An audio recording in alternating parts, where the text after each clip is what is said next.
like to encourage you from Psalm 34, verse 8. It says, "Taste and see that the Lord is good.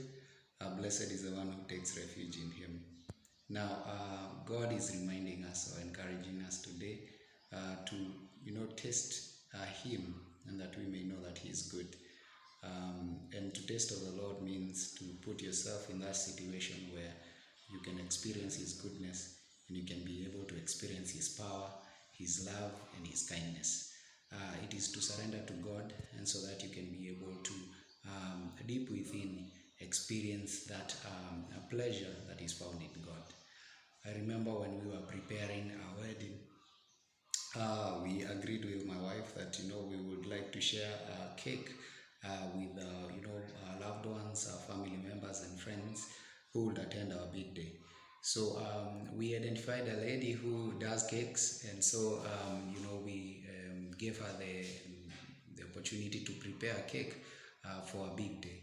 And so before the wedding, or a few days towards the wedding, we went and we sampled the cakes so that we could be able to give her the final word on which cake she was to prepare for us. So we did not want just to tell her prepare this type of cake and then bring it on the big day. We wanted to taste it first. So you cannot be able to taste God, or to experience God, unless you choose to put yourself in that position where God can minister to you. You cannot be able to know His power or His strength unless you put yourself in that place where you can experience Him and know Him. So to taste of the Lord is really to surrender to Him. And when you're going through a situation, you're able to say, God, I don't know what is going to turn out of this, but I choose to allow you to taste you, so that I can know that you're able to sort me, you're able to help me in this situation. And also, some people, may think, no, you can be able to know something by smelling. You can smell a flavor and you can be able to tell, this one is vanilla or this one is chocolate by smelling. But you cannot be able to know how sweet or how bitter it is unless you choose to lick it, you put it in your mouth.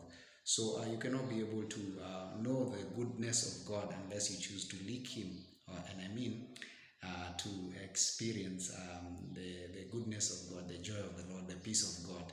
Whenever you find yourself in turmoil or in a challenge, choose to taste. Ask God, I know that you say in your word that you're God of peace. Right now I need your peace, and you choose to taste that peace that God gives.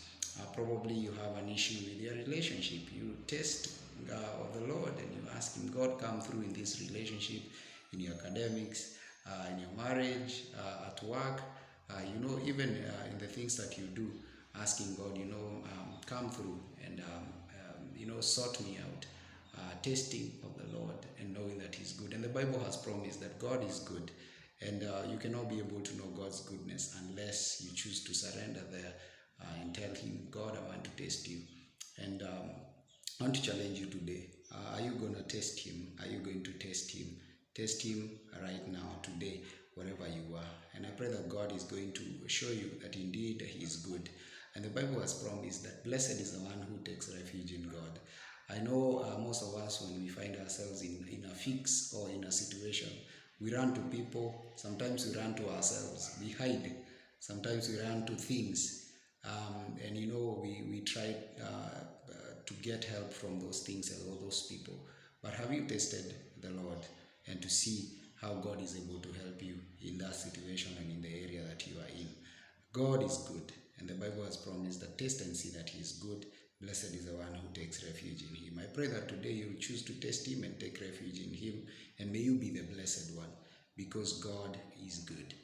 May you have a good time, and may you taste Him today. As for me, I'm going to taste Him today, and I'm going to taste Him because He has promised that He is good. God bless you. Have a good time. Bye.